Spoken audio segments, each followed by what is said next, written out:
Hey guys, so in this video, we're going to discuss BSC, APL, PHA, DITO, and BDO in another edition of our stocks by request for the day. So if you guys are ready, comment I'm ready, comment let's begin, and then let's go. So I want to start everything off with BDO, which continued its sell down for the day, which it went as low as 0.67% at the close, and it we saw it drop to 103.8 pesos per share. So value turnover, it's not the highest, but it's at 341 million pesos, which makes it relatively one of the largest still in transacted volume or value turnover for the day. So if you look at the chart that I'm showing you here, we are still no on the third day of its breakdown from the 109 support level. So we mentioned this in the previous videos that BDO broke down from the 109 support level as verified also by the 20-day moving average. And then now it's continuing its movement downward. So as of this point in time, the GMMA and the MACD is currently confirming its downward bias. And that being said, also, I just like to note this that intraday BDO went to 106, but it got blocked by the 50-day moving average. So as of now, third day, we're currently still seeing the range to be 108 resistance, 98.99 pesos support. Now it's turning to be that the 99 slash 99, 98, 99, 100 level of support is turning to be relatively stronger, because that's where we're seeing the 100 and 200 day moving averages start to meet. So I repeat, range right now 98 slash 99, resistance 108. So it's still currently consolidating and nothing much has changed. No, this is still its current narrative. It's still moving sideways and it's still nearing oversold levels as well. So that's where BDO is. Next stock I'd like to talk about is, let's talk about DITO.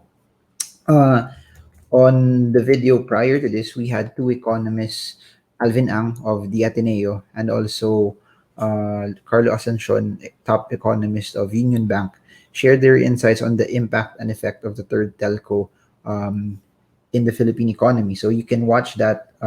Just go back to the previous video. Or if you're not updated by stuff like that, so you have to smash the bell so you get updated every time I come up with new content about investing. Now, you can see it right here. No? Saktong-sakto yung sa dito. I mentioned this yesterday that the support is at 11.3, the resistance is at 12. And right smack in the middle, 20-day moving average resistance, 12 peso resistance, hit that, blocked, did not go higher to see Dito close at 11.92. So the closing is very, very close to the resistance of Dito. So again, all eyes still is either in the very, very tight range of where Dito is at 12.04 resistance and the support for 11.33 as of this point in time. Break time, guys. I need my water. I really need my water.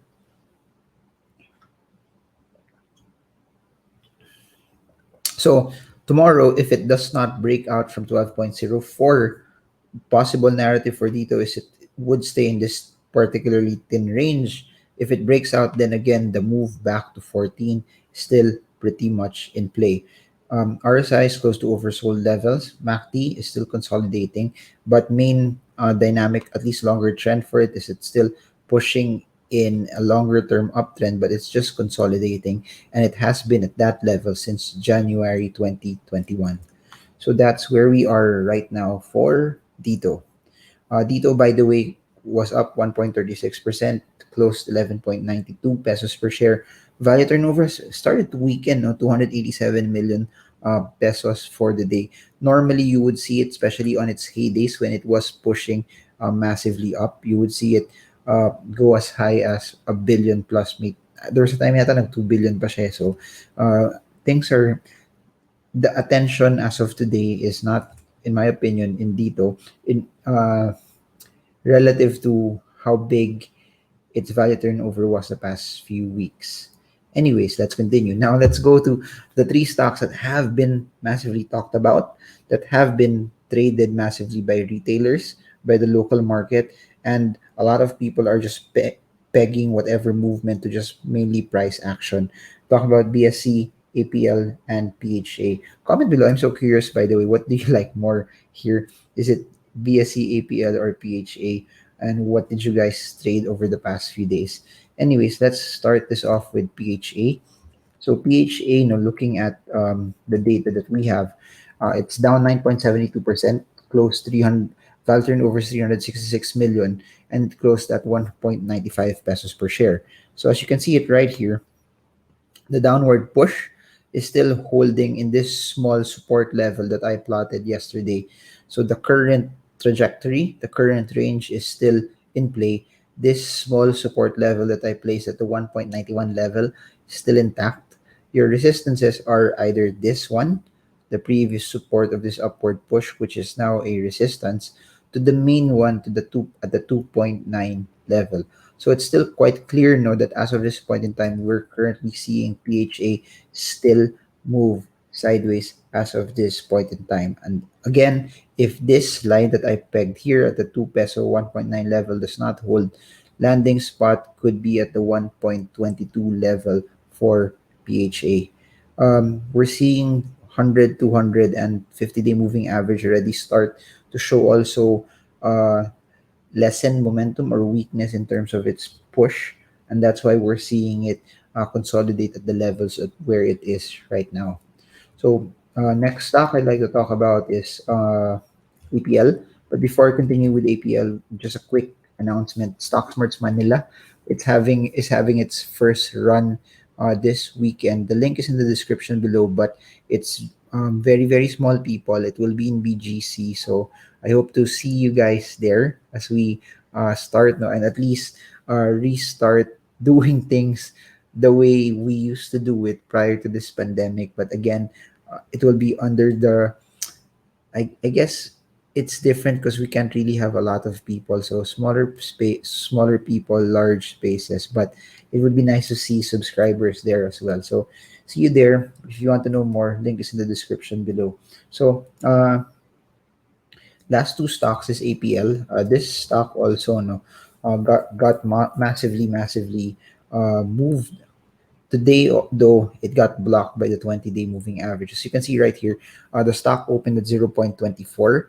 By the way, value turnover for it is a billion pesos, dropped 19.76% to close at 0.199. So, sakto siya dito sa support level na block siya ng 50-day moving average. So, it opened almost close to the closing price yesterday and the opening of January 26, which is where the 20-day moving average is. So as of today, this is what you could look at for this stock.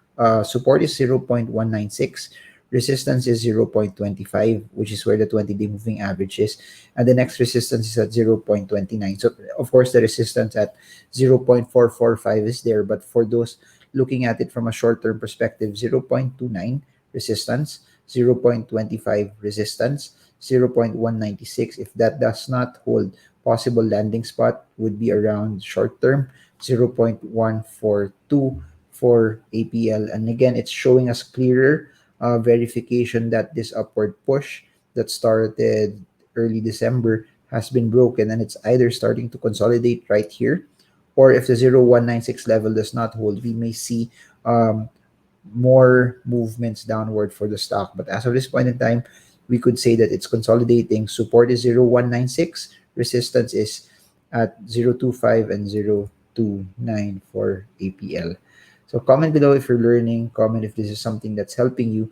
Lastly, I want to talk about BSC, but just a quick reminder, if you're watching this for the first time, this is not financial advice. You need to make your own decision when you are investing in the stock market. Contact your financial advisor, make your own decision, study, do your own due diligence. Do not buy just because you hear stocks in YouTube. Do not buy just because you hear it from your friend. Do not buy just because you hear a chismis about a certain stock. It has to be your money, your responsibility, and you have to take the time to know what you're actually doing. So lastly, BSC, same thing. It's still almost the same as what we've seen now uh, for the past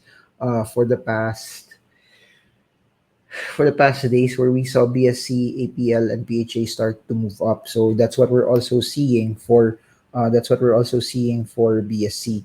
So BSC though, I pegged the support here at the 1.005 level, and if you look at the closing today, it's at 1. So key thing to watch out for is if sakto siya halos eh. Narrative is if you see selling pressure for tomorrow, or at least tomorrow, then in the next few days, the move to 0.78 is still alive, given that also MACD is showing us cross down, but it's also denoting the sideways march movement that we have. But if it holds this level, then the movement back up to the 1.9 level is pretty much alive. So how do you analyze this as a trader? Ganun din, if bumili ka dito sa area na to, and then pagkabili mo, bumagsak, then mapipilitan ka mag-cut loss. And that's how it is. Eh. It's never a perfect game. Eh.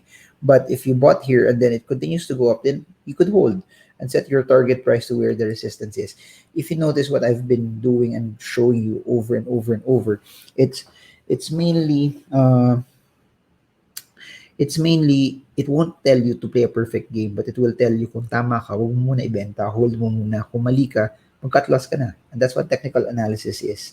And that's what I hope you get here, that if you're wrong, you get out. If you're right, you maximize your position and sell once the chart is telling you already that the resistance is not broken. And that's what we're seeing here also for BSC.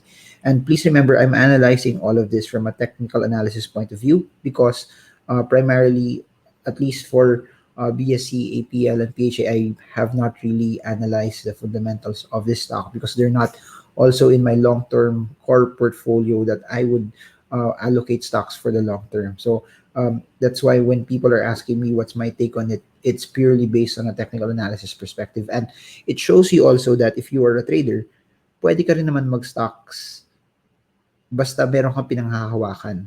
It can be fundamentals, it can be technicals, or it could be a combination of both. So there, I want to talk about my thoughts on on GameStop, on GME.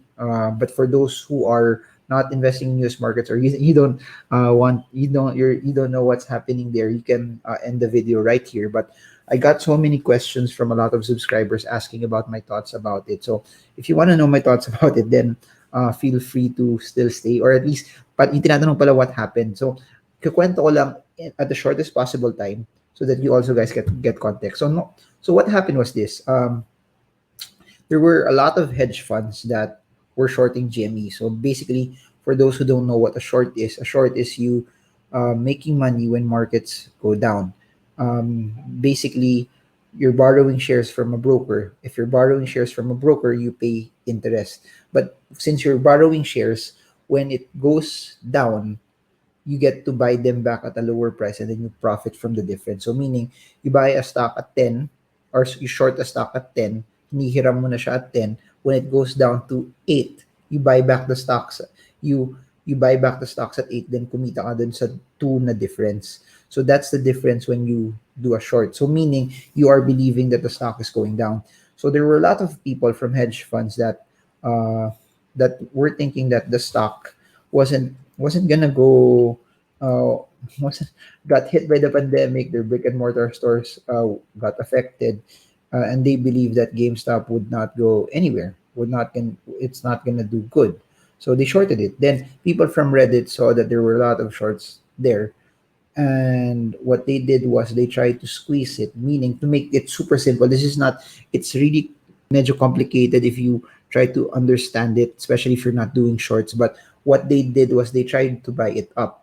So the problem is when they tried to buy it up and those that own the shares were not selling, the problem there is the longer you hold on to it, you're paying interest. And the problem kasi with shorts is pag umaakyat yung stock, so sinabi ko kanina from 10 to 8, you make 2. Pero yung problem mo dun is this.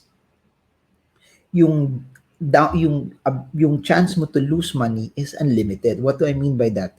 Kasi the stock can go from 10 to 20, 10 to 30. Paano yung pinasok yung pera mo? It's not enough to compensate for yung inaakit niya. Kasi think about it this way. If the stock goes from 10 to 8, you make 20%. Assuming wala ka pang leverage or wala kang margins or whatever. If it goes from 10 to 12, you lose 20%. But if it goes from 10 to 20, you lose everything. If it goes from 10 to 22, kailangan mo pa magdagdag. And yun yung ginawa ng mga hedge funds na yun na nagdagdag sila ng billions para ma-cover lahat ng mga hiniram nila essentially na shares. And the fact that it keeps on going up and then you think they wanted it to go down, yung spread na yun, that's what caused them to pay a larger amount of money. So basically, this stock is moving up primarily because a lot of people said na uh, ayaw naman yung ginagawa ng mga hedge funds na nag-short sila. So, labanan natin, bilhin natin yung stock. And mostly people from Reddit. And then you saw it start to go up. So that's what's interesting. That's what's so interesting about it. And you can research it also. Yesterday, that's what kept me up also. Considering ang dami pang gumalaw also sa US markets, you can also check BlackBerry also. And it was so interesting for me because as I was tracking Bitcoin kasi nag 29,000 US dollars, nag 30,000 US dollars yesterday. So what was interesting about that is during night times, gising ka because you're trying to watch the market. So that's what basically it is. And I think the bigger story there, it's not just because na malaki inakyat niya, it's because those hedge funds, which were the big boys or considered Wall Street, lost money, and then they got beaten out by people who are considered outsiders, retailers, and people consider them dumb money. They consider Wall Street as smart money. They consider those retailers from Reddit, the Robin Hood people, as dumb money. And yesterday just became a testament or a news headline that Teka, retailers won. So that's it. That's my take on all of it. So I hope I was able to answer your question, guys. And to everyone that stayed until the end, gusto niyo pa ba ng mga kwento na ganito? Kasi kung, madami akong baon na kwento. I'm, uh, I'm a nerd for information like this. I love Bloomberg. I love CNBC. I love watching economic data. Kaya nga, sa mga interviews, above and beyond talking to the executives of the listed companies here in the Philippines and the CEOs and entrepreneurs, kasi I'm very entrepreneurial also. I like talking to economists kasi you get to hear their ideologies kung ano yung nangyayari sa economy. So, yung video with Alvin Ang and Carlo Asuncion a couple of minutes ago, that was something that ako pang in-interview ko sila, sobrang masaya. So, yun. If you guys want to know other things, I'll try to uh, inject it also on the latter parts of the video like we're doing here. But send me your questions, either comment section, DMs via Instagram, or DMs via our Patreon community. So, there. I hope you got a lot from this, and I don't know if there will be another video after this because I think I need to rest my voice, but I hope you guys learned a lot, and I hope this video helps you trade well, trade strong, trade smart. See you all again soon, and God bless you all.